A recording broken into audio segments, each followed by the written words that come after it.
하겠습니다. 요나가 물고기 뱃속에서 그의 하나님 여호와께 기도하여 이르되 내가 받는 고난으로 말미암아 여호와께 부르짖었더니 주께서 내게 대답하셨고 내가 스올의 뱃속에서 부르짖었더니 주께서 내 음성을 들으셨나이다. 주께서 나를 깊음 속 바다 가운데에 던지셨으므로 큰 물이 나를 둘렀고 주의 파도와 큰 물결이 다 내 위에 넘쳤나이다. 내가 말하기를 내가 주의 목전에서 쫓겨났을지라도 다시 주의 성전을 바라보겠다 하였나이다. 물이 나를 영혼까지 둘러싸오며 깊음이 나를 에워싸고 바다풀이 내 머리를 감쌌나이다. 내가 산의 뿌리까지 내려갔사오며 땅이 그 빗장으로 나를 오래도록 막았사오나 나의 하나님 여호와여 주께서 내 생명을 구덩이에서 건지셨나이다. 내 영혼이 내 속에서 피곤할 때에 내가 여호와를 생각하였더니 내 기도가 주께 이르렀사오며 주의 성전에 미쳤나이다.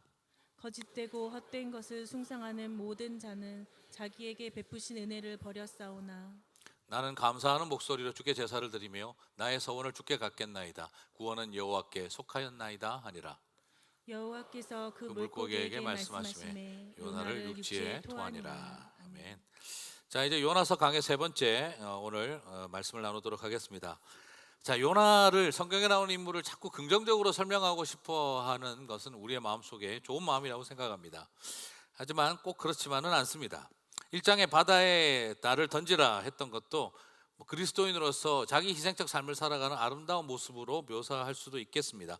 그리고 또한 오늘 2장은 회개하고 기도하는 요나를 통해 하나님께서 그를 회복시키시고 또 선교지로 가겠다고 하는 그 결단을 귀하게 여기셨다라고 보기도 합니다. 하지만 요나의 회개의 기도가 정말 자기 자신의 그 깊은 아집과 신념에 대한 온전한 회개를 했다라고 볼 수 있을까요? 지난번에 우리가 살펴볼 때에도 과연 요나가 희생한 것이 맞느냐라는 것을 우리가 살펴봤던 것처럼 오늘 요나의 회개 기도가 진정한 회개 기도가 맞을까라는 질문을 던지게 됩니다. 만약 오늘 이 회개가 진정성이 있는 회개였다고 한다면 그러면 3장에서 그렇게 지극히 형식적인 순종을 하는 걸 어떻게 설명을 할 수 있을까요? 그리고 니느웨가 회개하고 돌아서자 하나님 앞에 굉장히 부정적인 태도를 보이면서 하나님과 싸우는 이 모습은 어떻게 설명할 수 있을까요? 정말 그가 진정성 있는 회개를 했다면 그는 선교사로서 최선을 다한 책임감 있는 헌신을 해야 했고 그리고 그 영혼들이 회개하고 돌이켰으면 감사해야 했을 것이 맞습니다. 그런데 사실 요나에게서 그런 모습을 전혀 발견할 수가 없습니다. 그렇다고 한다면 오늘 이 요나의 회개는 진정성이 있는 회개가 아니라 형식을 갖추고 있는 위선적인 회개가 더 가깝다라고 볼 수가 있는 것이죠. 우리는 성경 인물의 위대함을 내세워서 여러분도 이 사람 좀 본받으세요 하는 방법, 이런 모범적 메시지로 접근하는 것을 꼭 좋다고 볼 수만은 없습니다. 그렇게 설교하는 게 목사에게도 쉽고 듣는 성도들에게도 쉬울 수 있습니다. 우리 다 회개하고 살자, 착하게 살자, 결국 이런 말이 되는 것이죠. 그래서 우리도 요나처럼 회개하고 다시 사명의 길을 가자라고 볼 수도 있겠지요. 하지만 솔직히 말해서 여러분, 요나처럼 회개하시면 안 됩니다. 솔직히 말씀드려서 요나처럼 이렇게 기도하시면 안 됩니다. 그저 회개의 모양을 빌렸을 뿐이지 아집과 위선이 가득 찬, 그리고 그 속에는 화려한 미사어구만 가득 찼을 뿐이지 회개의 진정성이 존재하는 것이 아닙니다. 그래서 오늘 저는 이 요나의 회개를 주목하고 싶지 않습니다. 요나서의 주인공은 회개하는 요나가 아니라 여전히 용서하시는 하나님이십니다. 요나서 2장은 훌륭한 회개를 보여주는 장이 아니라 이런 위선적인 회개에도 불구하고 용서하고 사랑하시는 하나님의 은혜가 중심이 되고 있다는 걸 보셔야 합니다. 오히려 우리가 주목해야 할 것은 여전히 아집을 벗어나지 못한 요나의 위선적 회개에도 불구하고 여전히 그를 용납하고 살리시는 하나님의 은혜입니다. 그래서 저는 오늘 여러분과 함께 요나의 회개 기도가 얼마나 훌륭한지를 설명하지 않겠습니다. 훌륭한 듯 보이는 요나의 회개 기도 속에 지독한 자기 아집이 꼭꼭 숨어있는 숨바꼭질을 발견할 수 있을 것입니다. 오늘 저의 역할은 순례입니다. 그래서 요나의 아집을, 위선을, 숨어있는 이 숨바꼭질하고 있는 요나의 아집과 위선을 찾아내어서 꼭꼭 찍어내어서 얼마나 안 될 기도인지를 설명을 해드리겠습니다. 그럼에도 불구하고 하나님의 은혜가 얼마나 귀한지를 보겠습니다.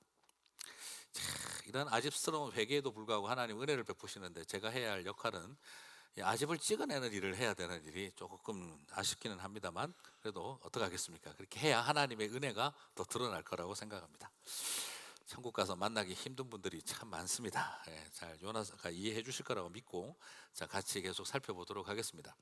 요나는 회개 속에 자신의 깊은 아직을 꼭꼭 숨겨두었습니다. 하나님은 회개 속에 숨겨진 아집보다 아집 속에 있는 작은 회개 하나에 그냥 마음을 주셨습니다. 저는 그 은혜를 살펴봤으면 좋겠습니다. 그렇습니다. 우리가 회개를 잘해서 하나님이 우리를 용서하는 것이 아니라 위선적 회개에도 불구하고 하나님이 우리를 불쌍히 여기신다는 것, 그것을 기억했으면 좋겠습니다. 자, 지난주 설교를 제가 한마디로 정리하라 그러면 사자성어로 요나의 점입가경이라고 할 수 있겠고요, 오늘은 요나의 적반하장이라고 제가 할 수 있을 것 같습니다. 바닷속에 빠진 그가 물고기 뱃속에 들어가서 회개기도를 하고 있는데요, 내용을 살펴보면 겉모양은 화려한데 속은 적반하장의 극치입니다. 2절부터 한번 볼까요? 같이 한번 읽어보시겠습니다. 내가 받는 고난으로 말미암아 여호와께 불러 아뢰었더니. 자, 여러분, 지금 이걸 고난받고 있다고 해도 괜찮을까요? 여러분, 이게 고난받고 있는 걸까요? 예전에 제가 말씀드렸죠. 김준홍 목사님이 전도사 시절에 시골 교회에 갔더니 한 사람만 교회를 다니고 있고 마을 사람들이 교회를 안 다니더래요. 그래서 왜 그러냐 했더니 저 인간 때문에 교회 안 간다고 다들 그렇게 이야기를 했습니다. 그래서 가을 수학기 때 학교 공부 마치고 이제 추수 도와드리려고 금요일 날 왔더니 그분이 집에 누워 있대요. 아파서. 왜 그러냐 그랬더니 마을 사람들 수확해 놓은 거 훔치다가 걸려가지고 멍석마리를 당한 거예요. 그래가지고 참 정말 절망스러워서 이걸 신방을 가야 되나 말아야 되나 고민하다가 그래도 신방을 가서 쳐다봤는데 할 말이 없더래요. 가만히 쳐다보고 있으니까 많이 아프시죠? 이렇게 물어봤더니 주님의 고난에 비하면 아무것도 아닙니다. 그렇게 이야기를 하셨다고 했습니다. 그때 그 순간 더 패주고 싶었다고 이야기를 하셨어요. 자, 지금 이게 고난이라고 말할 수 있느냐 하는 거죠. 지금 근데 요나는 뭐라고 말하고 있습니까? 2절에서 뭐라고 말하고 있습니까? 내가 받는 고난으로 말미암아 여호와께 불러 아뢰었더니. 하나님이 부르신 사명 끝까지 거부하고 풍랑이 일어나도 날 바다에 던지라 하는 광기를 부리며 끝까지 거절했던 그가 지금 자신의 이 상황을 고난이라고 묘사하는 것은 적반하장이다라고 말할 수가 있죠. 3절을 보면 더욱 놀랍습니다. 같이 한번 또 읽어보겠습니다. 주께서 나를 깊음 속 바다 가운데 던지셨으므로. 자, 여러분, 지금 누가 던졌다고 말하고 있습니까? 주님이 나를 깊은 바다 속에 던졌다. 주님이 던지셨습니까? 아니면 자기가 사람들 보고 던지라고 했습니까? 뱃사람들에게 나를 바다에 던지라 하고 소리를 쳤던 사람은 요나였습니다. 그래서 그들이 안 던지려고 하다가 결국에는 던졌습니다. 그런데 지금 요나는 이 모든 게 누구 탓이라고 돌리고 있는 거죠? 하나님이 나를 깊음 속 바닷속에 던지셨다라고 말을 하고 있는 것이죠. 다시 말씀드리면 내가 잘못한 일이 아니라 하나님이 잘못한 일이 된 겁니다. 다시 하나님의 책임론을 들고 나오고 있는 모습을 보게 되는 것이죠. 하나님이 원하셨던 것은 그가 바다에 던져지는 게 아니라 그 풍랑 앞에서 회개하고 돌이키는 것을 원했습니다. 그러나 차라리 날 바다에 던지라고 했던 것은 바로 요나 자신이었죠. 1장에서 그가 했던 바른 결단은 나를 바다에 던지라가 아니라 내가 니느웨로 가겠습니다 였습니다. 하나님이 풍랑으로 그 배를 막으신 것은 바다에 던지는 것이 목적이 아니라 그의 돌이킴이었던 것이죠. 그런데 그 사명을 따를 바에야, 저 니느웨가 회개하는 모습을 볼 바에야 나는 차라리 죽겠다며 바다에 던지라고 해놓은 그 요나가 지금 뭐라고 말을 하고 있냐면 주님이 나를 바다에 던지셨다라고 말하고 있는 것이죠. 자, 4절에서 그는 한 걸음 더 나아갑니다. 또 같이 한번 읽어볼까요? 내가 말하기를 내가 주의 목전에서 쫓겨났을지라도 다시 주의 성전을 바라보겠나이다 하였나이다. 사람이 말도 안 되는 헛소리를 하다 보면 자기가 감동이 되기 시작을 해요. 그러다 보면 어떤 반응이 나타나죠? 말이 자기도 모르게 멋있어집니다. 주께서 내가 주의 목전에서 쫓겨났을지라도 나는 주의 성전을 바라보겠나이다.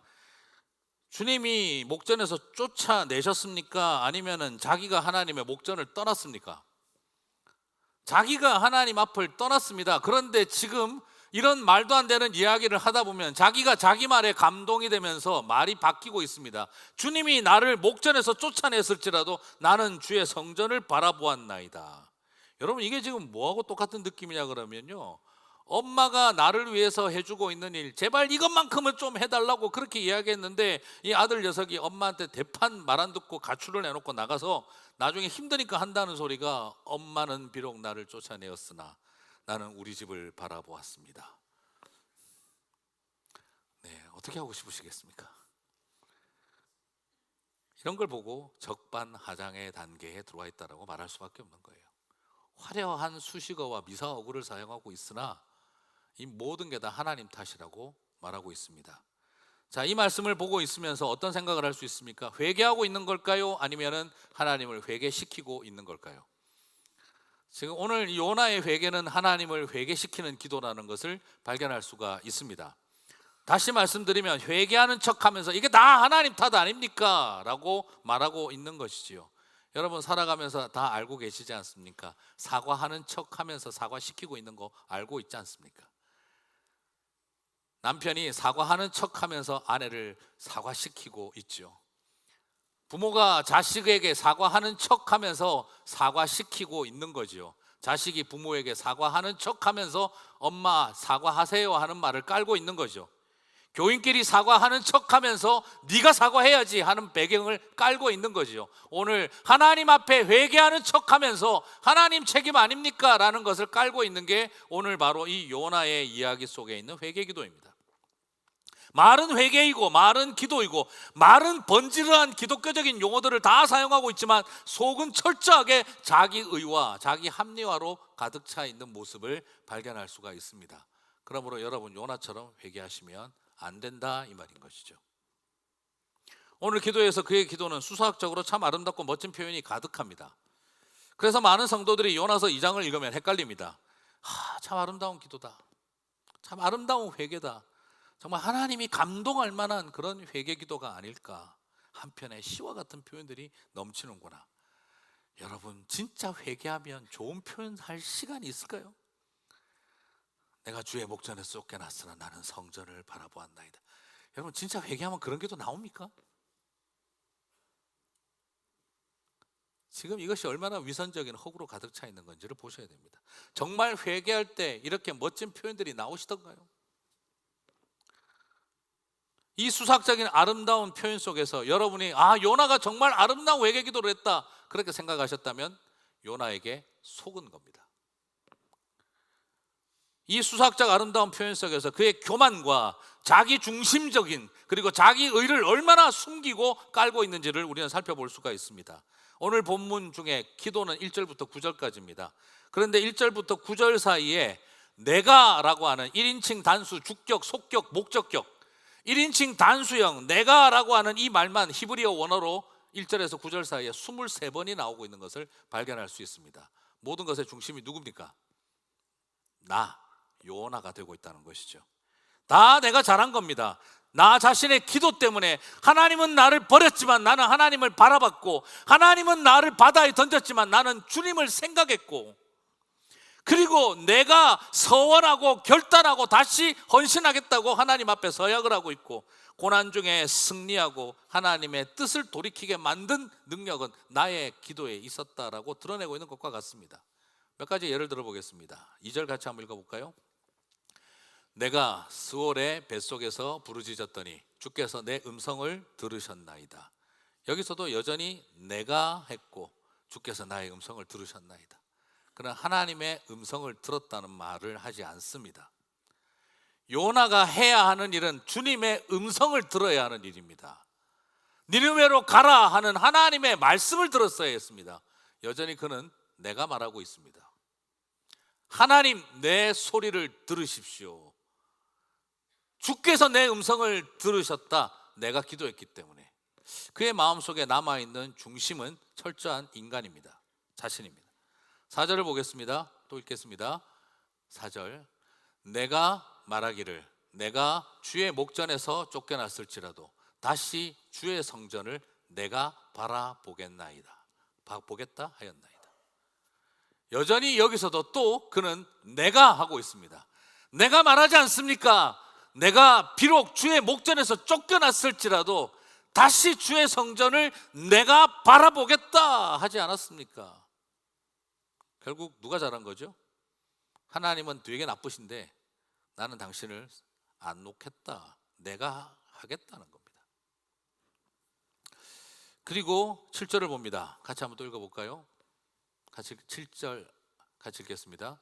내 영혼이 내 속에서 피곤할 때에 내가 여호와를 생각하였더니 내 기도가 주께 이르렀사오며 주의 성전에 미쳤나이다. 요나가 하나님을 생각한 것이 아니라 하나님이 요나를 생각하셨던 거죠. 다 바뀌어 있습니다. 8절에서 9절은 거의 바리새인의 기도에 가깝습니다. 같이 읽어볼까요? 거짓되고 헛된 것을 숭상하는 모든 자는 자기에게 베푸신 은혜를 버렸사오나 나는 감사하는 목소리로 주께 제사를 드리며 나의 서원을 주께 갚겠나이다. 구원은 여호와께 속하였나이다 하니라. 맨 끝에 표현 하나 딱 빼고는 다 뭐죠? 결국 내가 서원을 갚은 거죠. 내가 하겠다는 거죠. 결국 자만 중심이 되어져 있습니다. 다시 말씀드려서 나는 저 니느웨 같은 우상 숭배자들하고는 다릅니다. 저런 것들은 자기에게 베푸신 은혜를 버렸사오나 나는 다릅니다. 그래서 서원을 갚겠나이다. 나는 저것들과 다르니 나는 저 큰 성읍 니느웨로 가겠습니다. 네, 제가 갈게요. 여기서 다시 자신이 중심이 되고 있는 것이죠. 여러분, 여기서 용서하시는 하나님의 은혜, 말씀하시는 하나님의 은혜, 그를 다시 세우시는 하나님이 보이는 것이 아니라 요나의 자기 의와 그리고 나의 헌신과 나의 수고와 나의 결단만 드러나고 있습니다. 바로 신약의 바리새인들의 기도의 시조가 바로 요나의 모습인 것이죠. 거의 논조가 내가 나의 기도가 나를 버리셨으나 내가 바라보았나이다. 아름다운 기도를 드린 것 같은데 전부 다 그 중심은 바로 철저하게 자기 중심이라고 하는 생각을 우리가 발견하게 되어지는 것이죠. 배우시면 안 될 기도입니다. 요나서는 회개하고 돌이켜 소명을 회복하여 선교지로 떠난 훌륭한 선교사님의 이야기를 보여주고 있는 게 아닙니다. 이렇게 완악하고 지독한 바리새인들의 기도가 이렇게 시작된 거구나 하는 걸 우리들에게 보여주고 있는 것이죠.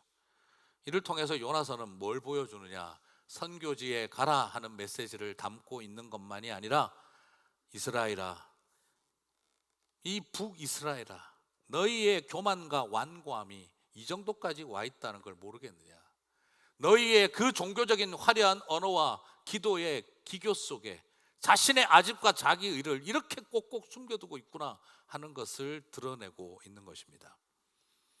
자기 신념으로 똘똘 뭉쳐서 회개랍시고 하는 상황에서도 자기 의를 드러내고 있는 하나님의 백성들의, 선택받은 백성들의 민낯을 낱낱이 우리에게 보여주고 있는 것입니다. 이게 선택받은 백성들의 민낯이구나 하는 것을 우리들에게 보여주고 있는 것이죠. 하나님이 이 민낯을 보여주시는 이유가 뭐겠습니까? 요나서를 통해 우리들에게서 보여주고 싶은 메시지가 뭐겠습니까? 선교지에 선교사로 가야 되고 니느웨를 회복해라 하는 메시지를 가지고 있으면서 동시에 어떤 메시지를 담고 있겠습니까? 니느웨 사람들이 단 한마디의 말에 온 나라가 회개를 했는데 나는 너희들에게 메시지를 전하고 풍랑에 던져놓고 물고기 뱃속에 집어넣어도 내 말을 끝까지 듣지 않는구나. 그걸 요나서는 우리들에게 보여주고 있는 것입니다. 오늘 너무 많이 말하면 다음 주 제가 할 말이 없기 때문에 좀 아끼겠습니다. 니느웨의 회개를 보여주시고 지독하게 위선적이고 완고한 이스라엘 선지자의 기도를 보여주시는 겁니다. 포커스는 저 니느웨와 같은 아수르를 회개시키고 바꾸라는 메시지만큼이나 너희들이부터 회개 제대로 해라 하는 메시지가 깔려 있는 겁니다. 정말 제대로 회개해야 할 자들이 요나서를 보시면 발견합니다. 정말 회개해야 할 사람들이 니느웨입니까? 요나입니까? 정말 회개해야 할 사람들이 선택받은 백성들입니까? 이방인들입니까? 정말 회개해야 할 사람들이 이 세상입니까? 교회입니까? 라는 질문을 우리들에게 던지고 있다는 것입니다. 10절을 보시면 여호와께서 그 물고기에게 말씀하시매 요나를 육지에 토하니라 라고 했어요. 제가 이 말씀 보면서 혼자 한참 웃었습니다. 이 위선적인 기도를 듣고 있던 물고기도 감당이 안 돼가지고 우욱 하고 토해버린 것이요. 와, 난 도저히 내 뱃속에서 들려오는 이 소리를 들을 수가 없다. 그러니까 물고기가 요나를 감당을 못한 거예요. 토해버린 겁니다. 여러분, 위선적인 회개라면 토할 만한 거죠. 아니, 목사님 물고기가 배 탔다 뭐 이런 말이겠죠. 그럴 것 같으면 물고기가 요나를 니느웨까지 배달을 했느니라 하시든지 요나를 내려주니라 했었어야겠죠. 근데 왜 여기 토한다는 표현을 써놨을까요? 위선적인 회개라는 거죠. 실제로 이 토한다는 단어는 히브리어로 쓰여져 있는 이 단어는 구약 성경에서 8번 나옵니다. 그 중에 4번이 전부 다 뭐하고 관련이 돼 있냐 그러면 이 땅의 백성들의 죄로 인하여 땅이 그들을 토해낸다 할 때 쓰는 표현입니다. 하나만 예를 들어 보겠습니다. 레위기 18장 27절 28절입니다. 같이 읽겠습니다. 너희 전에 있던 그 땅 주민이 이 모든 가증한 일을 행하였고 그 땅도 더러워졌느니라. 너희도 더럽히면 그 땅이 너희가 있기 전 주민을 토함같이 너희를 토할까 하노라. 여기에 사용되어진 토한다는 단 바로 이 팔레스타인 땅이 이방인들을 토해낸 것처럼 너희 선택받은 백성들도 토해낼 수 있다 할 때 쓰이는 표현이고 구약 성경에서 여기에 제일 많이 쓰여져 있습니다. 무엇을 말하느냐? 지금 왜 하필이면 여기에 이런 표현이 쓰여져 있느냐? 바로 하나님이 보내신 그 물고기가 선지자의 기도를 감당치 못해 토해낸다는 표현을 해놓은 것은 바로 그의 기도가 가지고 있는 이스라엘의 위선과 아집과 자기 의의를 드러내고 있는 의도라는 걸 발견할 수가 있습니다. 자, 그러면 이제 또 질문이 생기죠. 목사님, 아니 그런데 예수님께서도 마지막 때에 요나의 표적을 보여주신다고 하지 않았습니까? 물고기 뱃속의 이야기를. 그러면 이 요나의 표적이 그렇게 나쁜 이야기가 아니고 바로 요나가 좋은 사람이라는 걸 뜻하는 거 아닙니까? 예수님의 모형처럼 예수님의 부활을 설명하는 그런 좋은 의도로 쓰인 거 아닙니까? 근데 왜 목사님은 이렇게 요나를 나쁜 관점으로 보려고 하시는 겁니까? 그런 합리적인 질문이 충분히 생길 수 있습니다. 하지만 이 말씀은 요나의 표적밖에 보일 게 없다라고 하는 이 말씀의 의도는 요나가 예수님처럼 훌륭한 분이라는 뜻이 절대 아닙니다. 여러분, 구속사적 성경 해석을 하시는 분들이 이 모형론의 개념을 잘못 이해하면 자꾸 성경의 인물이 예수님처럼 훌륭한 것처럼 생각을 하는데요, 그렇게 접근하다 보면 문제가 될 수 있겠죠. 지금 여기에서 의도는 요나가 예수님을 모형으로 보여줄 만큼 훌륭한 선지자라는 것을 보여주는 의도가 아닙니다. 오히려 요나의 격을 높이지 마시고 예수님이 죄인들까지 낮아지셨다라는 측면에서 이해하셔야 합니다. 요나가 예수님 레벨이다라는 말이 아니고 예수님이 로마 같은 인생들을 끌어안으셨다라는 뜻으로 보셔야 한다는 거지, 요나를 예수님 레벨로 좋게 보실 이유가 없다 이 말입니다. 요나는 불순종의 상징입니다. 그리고 어떻게 요나를 예수님과 비교할 수가 있겠습니까? 요나는 자기 의로 똘똘 뭉친 철저한 북이스라엘 번영과 북이스라엘의 패권과 그런 소위 국가신학을 가지고 있었던 철저한 유대 민족주의, 그 당시 예수님 시대 때 바리새인들하고 똑같은 사람들입니다. 우리 민족 잘 되고 우리 민족 번영하고 저 이방인들은 아예 대상도 아니고 그리고 우리만 먹고 살아야 한다라고 생각하는 철저한 국가주의 애국신학자요, 번영의 신학자였습니다. 예수님이 그런 분과 같은 급이 될 수가 없는 겁니다. 그러면 뭘 말하느냐? 예수님이 요나와 같이 지독한 불순종과 죄인들, 그 불순종과 죄인들의 자기 의에 빠져 있는 사람들을 다 끌어안고 나에게 담당하셔서 내가 그들의 죄를 담당하여 죽으셨다는 뜻입니다. 그리고 예수님이 사흘 뒤에 부활하심으로 그들에게도 생명의 길이 열렸다는 뜻입니다. 요나와 같은 지독한 죄인들을 위해 그들과 함께 죽으시고 그들과 함께 다시 살아나 너희 같은 내가 요나를 살린 것처럼, 요나에게 다시 기회를 준 것처럼 너희들도 내가 다시 살리고 다시 하나님의 길을 걸어갈 수 있게 해주겠다는 그 의미로서 나의 죽음과 나의 부활이 너희에게도 표적이 될 것이다 라고 이야기를 하셨다는 것이죠. 이 악하고 음란한 세대, 바리새인과 사두개인과 지독한 율법주의와 자기 의에 똘똘 뭉쳐 회개하지 않는 그 이스라엘의 요나 같은 사람들을 내가 너희들도 다 끌어안아 내가 같이 십자가에서 죽고 그런 요나를 사흘 뒤에 살린 것처럼 너희들에게 다시 그 부활의 생명을 주겠다는 것이죠. 이 엄청난 표적을 내가 너희들한테 보여주겠다, 이 의도지 요나가 예수님과 같은 급을 가질 만한 그런 선한 모형으로 설명한 게 아니다 이 말입니다. 이런 요나 같은 자도 내가 다시 살린 것처럼 나를 죽이는 너희도 다시 살릴게, 이게 표적이죠. 그래서 은혜라는 것입니다. 그래서 요나서는 헌신적인 선교사의 이야기를 보고 있는 게 아니라 이 위선적인 선교사도 위에서 죽으시고 다시 살리시는 하나님의 은혜를 보여주고 있는 것입니다. 예수님의 모형 같은 요나가 아니라 죄인들을 끌어안는 예수님, 요나 같은 죄인들을 다시 살리시는 하나님의 은혜, 그게 요나의 표적입니다. 사랑하는 성도 여러분, 중요한 핵심은 죄인들을 살리시는 하나님의 은혜입니다. 요나의 훌륭한 회개를 보지 마시고 이런 사람들을 위해서, 저와 여러분을 위해서 죽으시고 부활하신 예수님을 보게 되시기를 주님의 이름으로 축복합니다. 회개 속에 아집이 가득한 요나의 기도. 하지만 여러분, 저는 오늘 여러분에게 다시 한번 말씀드리는 게 이 회개가 그를 살린 게 아니에요. 여러분, 물고기 오늘 순서를 한번 잘 보세요. 회개한 덕택에 물고기 뱃속에 들어간 겁니까? 아니면 하나님이 살려놓고 자기가 물고기 뱃속에서 살아난 걸 알고 난 다음에 회개랍시고 한 것입니까? 순서상으로 본다면 회개가 선행된 게 아닙니다. 1장에서도 그가 회개했습니까? 하지 않았습니다. 2장에서 회개 기도가 나왔습니다. 살리기 전이 아니라 살린 다음입니다. 아마 여러분 아시는 것처럼 회개가 구원의 선행 요건이 되는 게 아닙니다. 회개도 내 의가 될까? 그렇지 않습니다. 어떤 의미에서 하나님은 우리를 용서하고 사랑하신 다음 저와 여러분이 회개하기를 기다리시는 것이죠.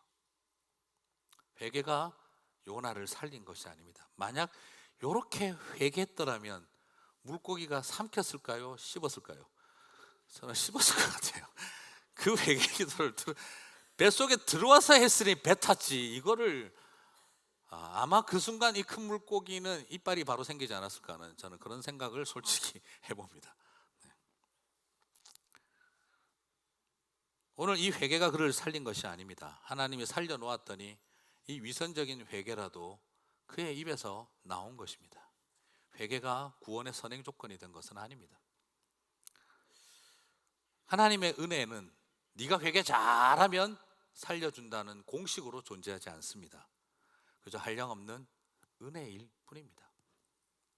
교만한 기도였지만 그래도 딱 한 구절, 9절 맨 끝에 정말 그 거짓과 위선과 자기 의로 가득 찬 기도 맨 끝자락에 딱 한마디, 그래도 선지자 같은 기도 하나 나왔습니다.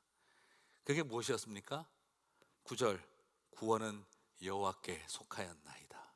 지금까지 다 1인칭 단수, 1인칭 단수, 1인칭 단수를 외치다가 마지막 9절 끝자락에 처음으로 구원은 여호와 하나님께로 말미암습니다 라고 딱 한마디 제대로 고백했습니다. 여러분, 우리 하나님은 어떤 분이시냐? 죄송합니다, 약간 좀 거칠게 표현하면 99%의 헛소리를 듣지 않으시고 딱 1%의 말 같은 말 하나 때문에 모든 것을 참으셨던 분이시다라는 겁니다. 그렇습니다. 이게 은혜인 것이죠.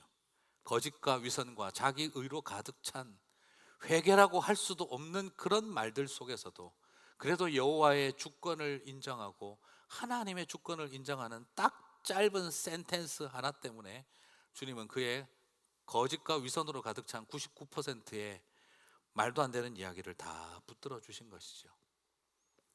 여러분, 자식들 키우고 살아가시면 어떻습니까? 이것들이 나이가 들어가고 머리가 커가면서 엄마 아빠에게 쏟아놓는 모진 말 하나하나 새기면서 붙들고 사십니까? 아니면 어릴 때 거짓말인 줄 알면서도 나는 엄마하고 평생 살 거야 하던 그 이쁜 말 하나가 가슴속에 지금도 남아 있으십니까?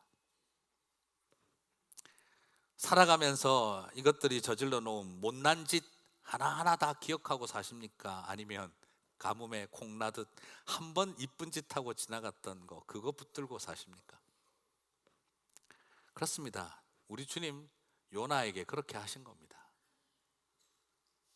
말 같지도 않은 소리 그걸 기억하신 게 아니라 맨 기도의 끝자락에 구원은 여호와께 말미암습니다. 그 말 하나 때문에 앞에 들었던 다 그 많은 헛소리들 다 그냥 지워버리신 겁니다.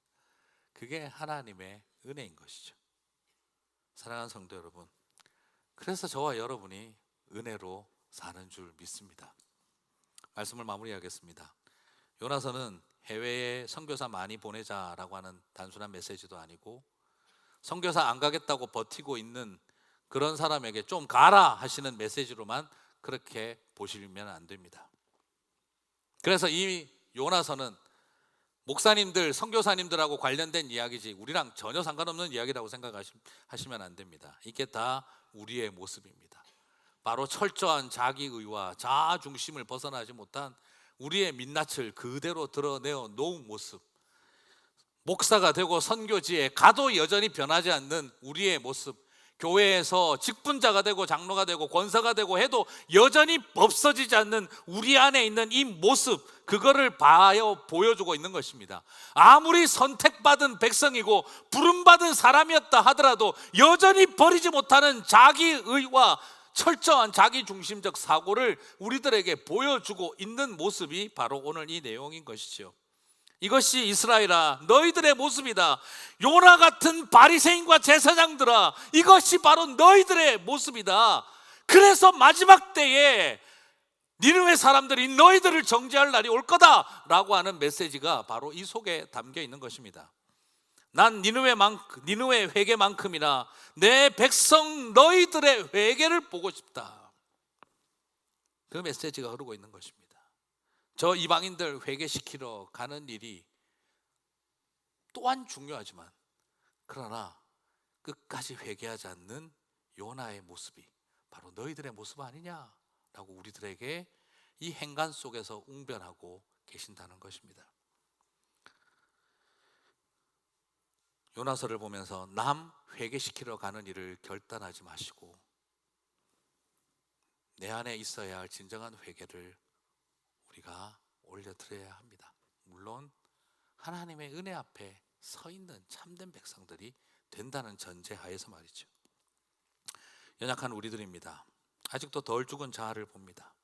아집에 사로잡혀 회개를 해도 죽음에서 날 살려줘도 내가 잘한 것처럼 내가 하고 있는 인생이 우리들의 모습입니다.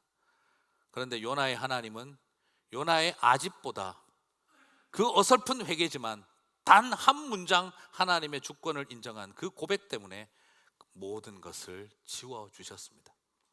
그것이 은혜입니다. 사랑하는 성도 여러분, 지금 저와 여러분이 뭘 잘해서 여기에 있는 것이 아니라 끊임없이 우리를 사랑하고 품어주신 은혜 때문에 저와 여러분이 여기에 있는 줄 믿습니다. 그렇습니다. 요나서를 보면서 희망할 수 없는 인간을 바라보면서도 우리가 소망할 수밖에 없는 것은 하나님의 은혜가 있기 때문입니다. 소망은 하나님의 은혜에 있습니다. 그 은혜를 바라보고 나아가는 저와 여러분 되시기를 주님의 이름으로 축복합니다.